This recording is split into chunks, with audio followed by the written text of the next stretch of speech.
ఈ అమ్మాయి తల్లి ప్రతిరోజూ ఈమె కోసం కొంతమంది కుర్రాళ్లను తీసుకొచ్చి నచ్చినవాడిని పెళ్లి చేసుకోవడానికి సెలెక్ట్ చేసుకోమంటుంది. అలాగే ఈమె వాళ్ల దగ్గరికి వెళ్లి ఒక కుర్రాడి కండలు చూపించి ఇతడు నచ్చాడా అని అడుగుతుంది. కాని ఈ అమ్మాయి ఆసక్తి చూపించలేదని వెంటనే ఇతన్ని పంపించేస్తుంది. ఆ తర్వాత తల్లి తన కూతురు సిగ్గుపడుతుందని ఈ కుర్రాడు అందరినీ తన కూతురు దగ్గరికి వెళ్లి ఇంప్రెస్ చేయమని చెప్తుంది. ఈమె వద్దు అంటూనే ఉండగా వీళ్లు ఒక్కసారిగా ఈమెను చుట్టుముట్టేస్తారు. దీంతో ఈమె షాక్లోకి వెళ్లి బిగుసుకుపోతుంది. ఇలా ఎందుకు అయింది అంటే గతంలో ఈమెను తన బాయ్ ఫ్రెండ్ కారణం లేకుండా బ్రేకప్ చెప్పి వదిలేస్తాడు.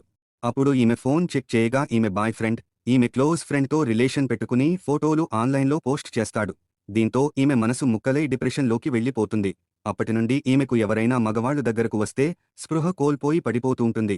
మళ్లీ ఈమె కోలుకోవడానికి కొంత సమయం పడుతుంది. అయితే ఈ అమ్మాయి తన తల్లితో వేగలేక నాకు ఆల్రెడీ బాయ్ ఫ్రెండ్ ఉన్నాడని చెప్తుంది. అలాగే తల్లి వెళ్లిపోయాక ఆన్లైన్లో ఒక రోబోట్ను ఆర్డర్ చేస్తుంది. మరుసటి రోజు వీళ్ల ఇంటికి పెద్దని బాక్స్ డెలివరీగా వస్తుంది. అయితే ఇందులో ఉన్న రోబోట్ వాస్తవానికి నిజమైన మనిషి అని ఈ అమ్మాయికి తెలియదు. అయితే ఈ కుర్రాడు ఇంట్లో వాళ్లు ఇతడికి చేసే పెళ్లి నచ్చక పారిపోయి వచ్చి ఈ బాక్స్లో దాక్కుంటాడు. అయితే ఈ అమ్మాయి ఇతడిని రోబో అని పిలుస్తూ ఉండటంతో ఇతడు కావాలనే రోబోలా యాక్టింగ్ చేస్తూ ఉంటాడు. అయితే ఈమె రోబో అందంగా ఉందని బుగ్గ గిల్లి హగ్ చేసుకుంటుంది.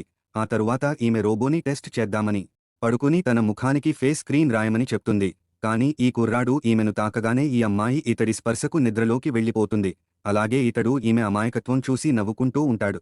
ఆ తర్వాత ఈ అమ్మాయి తన రోబో బాయ్ ఫ్రెండ్ని తీసుకుని తన తల్లికి పరిచయం చేద్దామని తీసుకువెళ్తుంది. ఇంతలో ఈ కుర్రాడి తల్లి అక్కడికి రాగా వెంటనే ఇతడు ఈ అమ్మాయిని లోపలికి తోసి తలుపు వేస్తాడు. అలాగే ఇతడి తల్లి వచ్చి పెళ్లి నుండి పారిపోయాడని ఇతడిని తిడుతూ ఉంటుంది. ఇంతలో ఈ అమ్మాయి లోపల నుండి బయటకు వచ్చేస్తుంది. మరిన్ని స్టోరీల కోసం వీడియో లైక్ చేయండి.